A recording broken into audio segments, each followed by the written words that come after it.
जरा सोचिए आप एक अनजान कमरे में फंस जाएं जहां अजीबोगरीब चीजें हो रही हों और बाहर निकलने का कोई रास्ता है नहीं। कुछ ऐसा ही होता है हमारी आज की कहानी में। कहानी की शुरुआत में हम एक बड़ा सा सफेद कमरा देखते हैं जिसमें एक जापानी आदमी लेटा हुआ था। अचानक से जब उसकी आंख खुली तो खुद को इस बड़े से खाली कमरे में देखकर वो थोड़ा घबरा गया। कुछ देर बाद वो इधर उधर देखने लगा। जब वो एक दीवार के पास गया तो उसने देखा कि दीवार से कुछ बाहर निकला हुआ था। थोड़ी जांच करने के बाद जब उसने उस अजीब सी चीज के सिरे को दबाया तो उसने देखा कि दीवारों से हजारों बेबी एंजल्स बाहर निकलने लगे, पर थोड़ी ही देर में वो सब वापस दीवार के अंदर चले गए। बस उनके शरीर का थोड़ा सा हिस्सा बाहर रह गया। अब उस आदमी को समझ आया कि ये अजीब सी दिखने वाली चीज असल में थी क्या।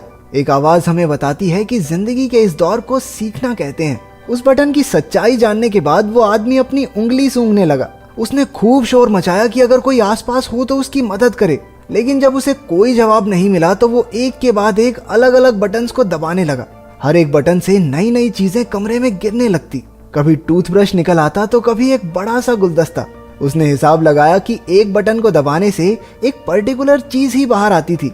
उसने अपनी इस थ्योरी को टेस्ट करने के लिए एक ही बटन को बार बार दबाकर चॉपस्टिक्स का ढेर लगा दिया, लेकिन अगले बटन को दबाते ही एक शॉपिंग कार्ट तेजी से निकला और जोर से उसके पैर पर लगा, जिसकी वजह से वो दर्द में चिल्लाने लगा। जब उसने अगले बटन को दबाया तो वो ट्रांसफॉर्म होकर एक बच्चे के पिछवाड़े में बदल जाता है जिसने उसके मुंह पे पाद दिया। इसके बाद उसने अलग अलग बटनों को दबा दबा कर ढेर सारी चीजें इकट्ठा कर ली। जब वो एक बॉल से खेल रहा था तो वो जाकर एक बटन पर लगी जिससे सुशी नाम की एक लजीज जापानी डिश बाहर आई। वो खुश था क्योंकि उसे वाकई में बहुत भूख लगी थी। वो सोच रहा था कि सुशी के साथ साथ सोया सॉस भी मिल जाए तो मजा आ जाएगा, पर उसके बार बार बटन दबाने के बाद भी हर बार सिर्फ सुशी ही निकलती, तो वो चुपचाप जो मिला है खाने लगा। खाना खत्म हो जाने के बाद जब उसने और मंगवाने के लिए फिर से बटन दबाया तो अब की बार सोया सॉस की एक बोतल उसके सामने आ गई। उसने गुस्से में बोतल को दूर फेंक दिया कि जब जरूरत थी तब तो आई नहीं। हाँ, अगला बटन दबाने पर उसे 3D चश्मे मिले। चश्मे पहनकर उसे एक बेबी एंजल अपने बटन की तरफ इशारा करता हुआ दिखने लगा।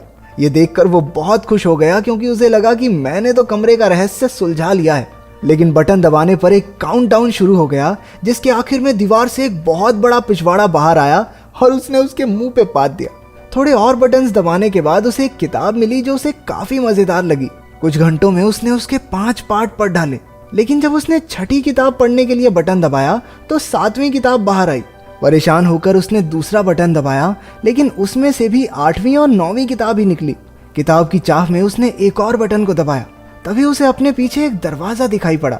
वो उसे देखकर बड़ा खुश हुआ कि आखिरकार अब वो बाहर निकल सकता है, लेकिन अपनी इसी एक्साइटमेंट में वो यही भूल गया कि आखिर वो बटन था कौन सा। तो वो ऐसे ही कोई भी बटन दबाने लगा। पहला बटन दबाने से एक अफ्रीकन आदमी एक दीवार से दूसरी की तरफ भागते हुए गया। दूसरे वाले से उसके सर पर पानी गिरने लगा, लेकिन आखिरकार तीसरी बार में दरवाजा खुल गया। पर वो जैसे ही बटन को छोड़कर उस दरवाजे की तरफ जाने लगता वो दरवाजा बंद हो जाता। कुछ देर ट्राई करने के बाद वो समझ गया कि जब तक बटन दबा रहेगा तभी तक दरवाजा खुला रहेगा।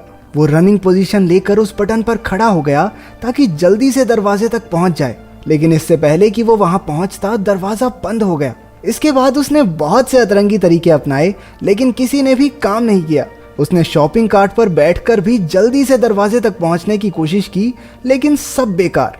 इसके बाद उसने अपना दिमाग लगाया और एक गुलदस्ता उस बटन पर रख दिया, लेकिन वो इतना भारी नहीं था कि उसे दबाए रख सके, तो अब उसे गुलदस्ते को भरना होगा। उसने पानी वाला बटन दबाकर उसमें पानी डालने की कोशिश की, लेकिन पानी उसके शरीर के अलावा कहीं गिरता ही नहीं था। फिर उसने दिमाग लड़ाकर गुलदस्ते को सुशी से भर दिया। वो बड़ी मुश्किल से उसे वहां लेकर गया, लेकिन उसने गलती से वो गुलदस्ता एक दूसरे बटन पर रख दिया, जिसके बाद वो अफ्रीकन आदमी भागता हुआ आया और उससे टकराने की वजह से गुलदस्ता भी टूट गया।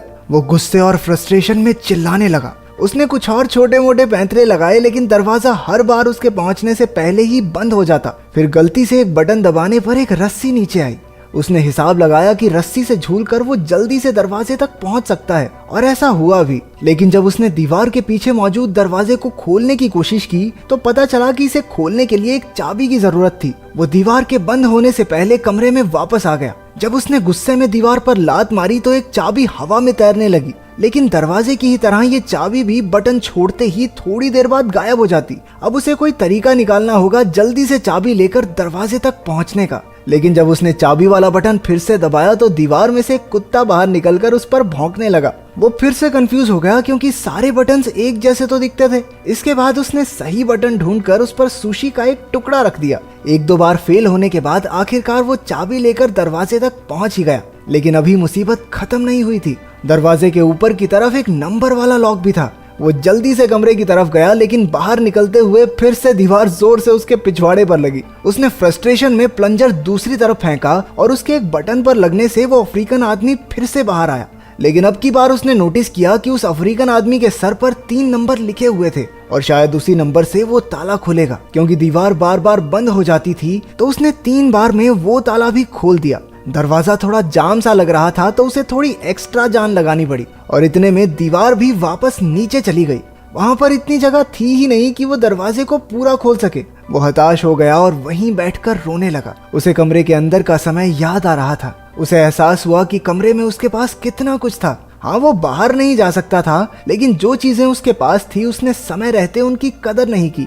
अचानक अपनी बाईं ओर से उसे हवा का झोंका महसूस हुआ। वो उस नकली दीवार को खोलकर बाहर की तरफ भागा। वो पूरी जगह बिल्कुल एक जैसी थी। ऐसा लग रहा था मानो वो एक ही जगह पर भाग रहा हो। भागते भागते वो एक दूसरे कमरे में पहुंचा जहां रोशनी थोड़ी कम थी। उसके अंदर आते ही दरवाजा बंद हो गया। एक आवाज हमें बताती है कि जिंदगी के इस पड़ाव को प्रैक्टिस कहते हैं। कमरे में उस आदमी ने अलग अलग बटन्स दबाने शुरू कर दिए। किसी बटन से एक सिंगर के मुंह से गाते हुए आग निकलने लगी तो किसी बटन से रशिया के एक जादूगर का जादू फेल हो गया। तीसरा बटन दबाने पर चाइना में एक आदमी अपने ही कुत्तों पर भौंकने लगा। उस आदमी ने देखा कि पिछले कमरे की तरह इस कमरे में छत नहीं थी, बल्कि ऊपर से रोशनी आ रही थी जिसमें एंजल्स उड़ रहे थे। इस बार उसके दिमाग में बहुत अलग चीज आई। उसने बटन्स को दबाने की बजाय उन्हें पकड़कर ऊपर चढ़ना शुरू कर दिया। वो कामयाब रहा और हर बटन के दबने से दुनिया के अलग अलग कोनों में कमाल की चीजें होने लगी। कहीं फूल खिलते तो कहीं कोई हाथी फिसल जाता। जैसे जैसे वो ऊपर जाता गया तो कहीं टोस्ट बनने लगे तो कहीं इंसान चांद तक पहुंच गए। जब तक वो ऊपर पहुंचा उसकी दाढ़ी और बाल बहुत बढ़ चुके थे। अब उसे दीवार पकड़ने की जरूरत नहीं थी, वो भी बाकी एंजल्स की तरह हवा में उड़ता जा रहा था। एक आवाज हमें बताती है कि उसने अब भगवान का दर्जा पा लिया है और अब पूरी दुनिया उसके हिसाब से चलेगी। आखिर तक आते आते उसके चारों ओर सफेद पंख उड़ने लगे जो उसे आखिरी कमरे तक ले गए।